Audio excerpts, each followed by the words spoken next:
Good morning.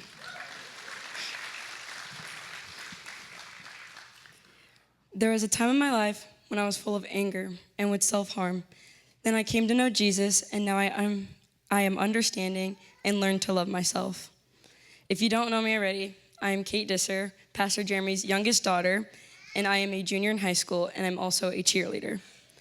Growing up, I always went to church, and at a young age, I was baptized. I'm not too sure if I fully understood what it meant, but I knew that it meant I was trusting Jesus. During 5th grade, I was bullied by this one girl, and I never understood why. Maybe it was because my hair was frizzy or that I wore pink all the time. I never understood what about me stood out to her that made her think she could say these rude words to me. Then March of 2020 came around, and we had 2 weeks off of school due to the pandemic. I was so happy that I could finally get away from the bullying. Then it hit me that I missed my friends and seeing my teacher who made us write in cursive all the time.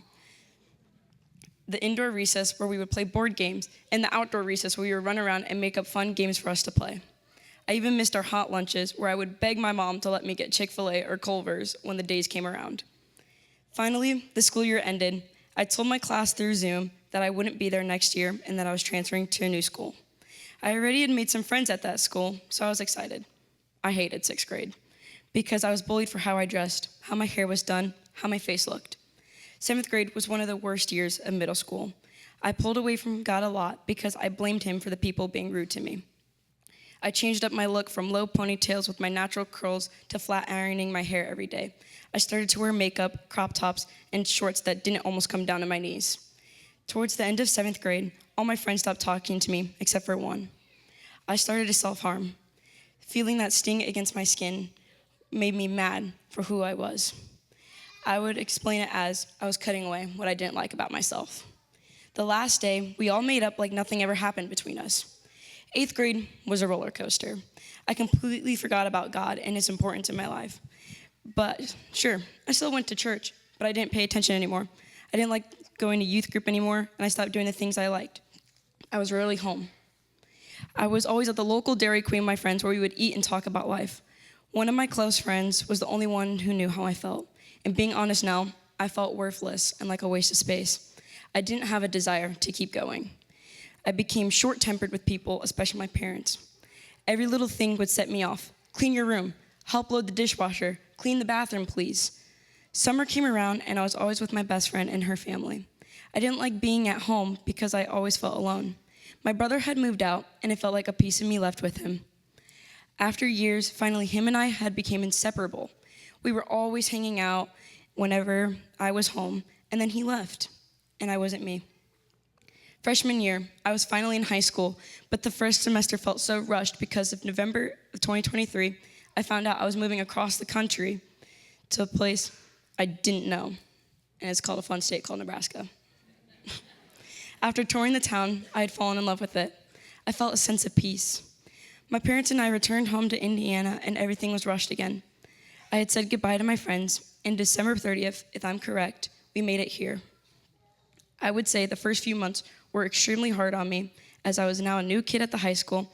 I had no friends. I didn't do any winter or spring sports, so life was really boring for me. I fell into the sense of loneliness again. I was going to church. I went to youth group, but I felt disassociated. I still didn't have many friends. Then I started talking to Erica. Talking to her felt really nice because she always gave me the advice that I needed. One night, I sat in bed and I prayed. I prayed for 2 hours, asking God to help guide me again. I tried out for cheerleading and I made the team. I started associating myself more with youth group, and I started to feel like myself again. Until the beginning of sophomore year, I self-harmed again. I felt horrible and guilty for what I did to myself. I prayed to God, asking He would forgive me for what I did. I had my ups and downs since then, and my hamstring injury, which was one of my worst downs since then. I was in so much pain, and I had just started doing softball, and I had to sit out majority of the practices. Note to self, do not attempt a jump split if you do not know what you're doing. You will get hurt. But I stopped being so hard on myself. I overcame my injury, and I started playing as a catcher. I had so much fun playing over the summer. I made some new friends, and I definitely was me again. I even lettered in cheerleading, which was a huge accomplishment to me. Life will throw rocks at you, but you just need to go to God when things get tough. You may think you can handle it by yourself, but with God, you will overcome any hardship that life throws at you.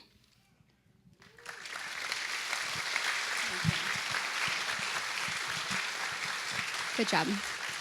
So, thank you, Cait, for sharing. I know it's not easy sharing a piece of ourselves with a room full of people, whether you know them or not. So I appreciate you. Hint, hint to everyone. We are supposed to share our testimonies. It's what makes us better disciples and better disciple makers. So I have one question for Cait. If people learn one thing from you sharing your testimony today, what is that? I would really want people to know that life is really tough. As I said, I'm only a junior in high school, and I've had so much thrown at me, and I've had to learn how to figure it out. And it took time, and again, a lot of straying away from God, but I realized that I can easily just open up my Bible, find a good passage, and read and pray to Him, and He helped me overcome all those hard things.